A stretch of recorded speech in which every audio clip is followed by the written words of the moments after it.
Kung doon po sa part 2 ng ating tutorial, ang logarithm po ang hinahanap. Pagdating naman po dito sa part 3 ng tutorial na to, ang hinahanap po ay yung anti-logarithm. O ito po yung opposite ng logarithm. So meron pong tatlong question dito. 3, 4, 5. Unahin natin itong number 3. Apat na term. Ito yung unang term, second, third, fourth. So kung ating pong i-analyze, talagang dito sa second term, yung anti-logarithm na hinahanap. Ito yung value ng x. So pagka ganito, since merong 2 rito, coefficient of nung log ay 2, therefore pwede natin iangat muna, ayusin ng konti.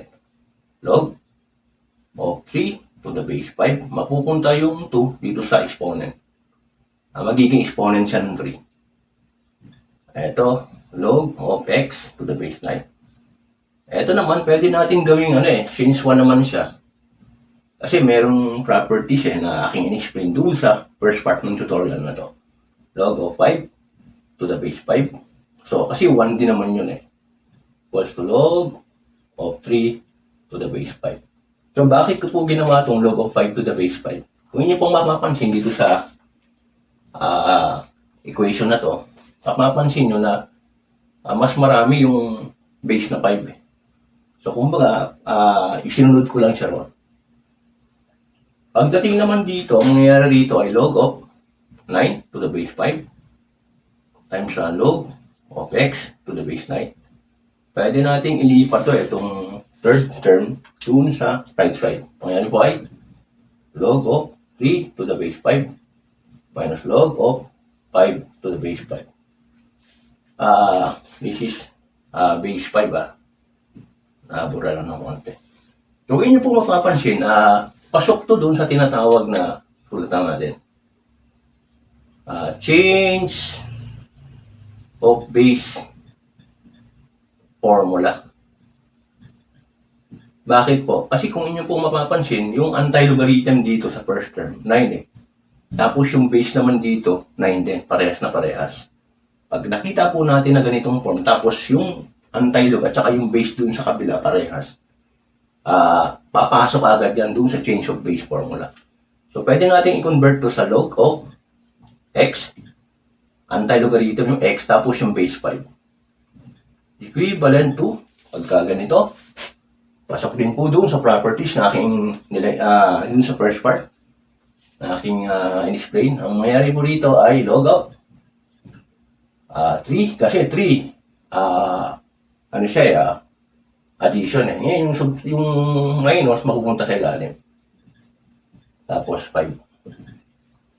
Pagka ganito, kitang-kita na Gamitin lang natin yung knowledge dun sa ratio. Kasi kung ating i-apply yung ratio, pagdating po sa base, actually 1:1 Kung hindi mo mapansin, 5:5. So 1:1 siya. Pagdating naman sa anti-logarithm, anti-log,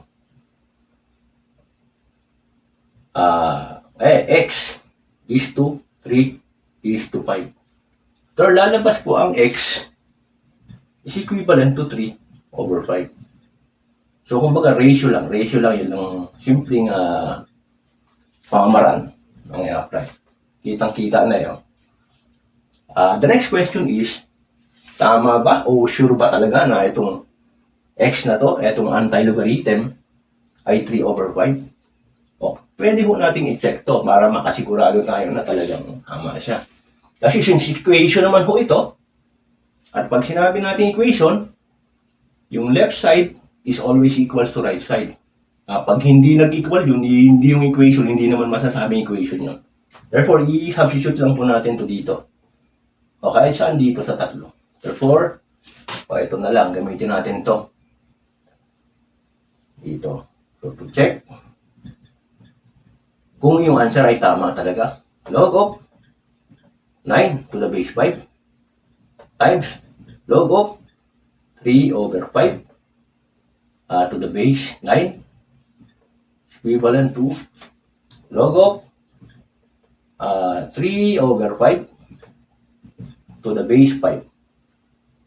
Question mark muna kasi hindi pa tayo nakaka-check So, ang mangyayari po rito ay change of base formula. Ang mangyayari po niyan ay log of 3 over 5 to the base 5 is talagang tama siya. Yung left side is equals to right side. Parehas na parehas eh. 3 over 5 tapos yung base niya. Therefore, tama ho yung answer natin na to. Na yung anti-logarithm. Kasi na-prove natin eh. No, nung sinubstitute natin. Punta naman tayo dito sa number 4. So, again, ang hinahanap yung anti-logarithm. So, simple lang to. Pag may nakita tayo na radical sign, para mapalabas natin tong x, i-square natin to. Yung knowledge dun sa laws of radical. Where, mangyayari po dito ay mawawala yung radical sign. Log of x to the base 2 is equals to magiging 9 kasi in-square natin yung 3. So, ito ay tinatawag na logarithmic form. Para makuha natin yung anti-logarithm, convert natin sa exponential form o exponential function. Parehas lang naman yan. Therefore, x equals to 2 to the power of 9. And 2 to the power of 9 is equivalent to 512. Okay na to. Punta naman tayo sa panlima. So, mangyayari dito ay, since merong coefficient yung log, ang gagawin natin, aangat lang natin. Ang mangyayari po ay log of x to the power of 2 to the base 9 is equals to 1. Again, ito po ay logarithmic form. Ang kailangan natin gawin, lipat natin siya sa exponential form. Therefore, x squared is equivalent to 1. Therefore, equivalent to not 1 but 9. Kasi 1 times 9, ito times 9, is equal to 9. Therefore, x square root of 9 is equivalent to 3. Okay, hanggang dito lang po. Maya-maya po yung other question. Thank you po.